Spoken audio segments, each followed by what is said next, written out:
ሀገር የሞተበት የት ያለቅሳል ምሰሶ ዘመመ ጣራው የሚያፈሳል ሀገር የሞተበት የት ሄዶ ያለቅሳል ዳስታል ልቤ ዳስታል ከዚህ በላይ ሐዘን ከዚህ በላይ ከወዴት ይመጣል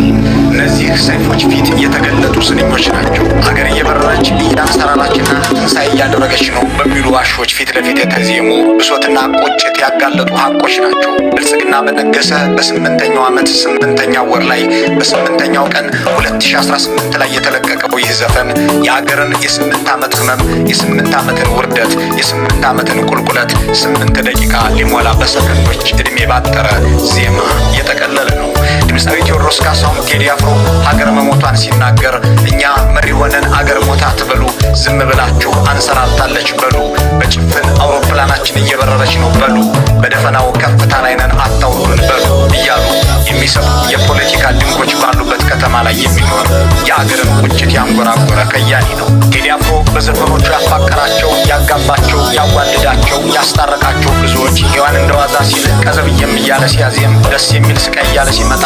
እማጸኔ ብሎ ሲወጣ ያለመናወጽ የሚከተሉትን ተከታዮች ያፈልጋል ስለ ፍቅር ዘፈኖቹ የሚናገሩለትን ያህል ስለ ህዝብና ሀገርም ሲዘፍን እሱን እንደ ብሶታቸው ማስተጋቢያ የቅሬታቸው መግለጫ መሳሪያ አድርገው የሚመለከቱትን አያሌዎች ማስከተል የሚከራከሩለትን ብዙዎች መፍጠር ችሏል ይህንን እንደ ድፍረትና ደግሞም እንደ ምልክት የቆጠሩለት በርካቶችም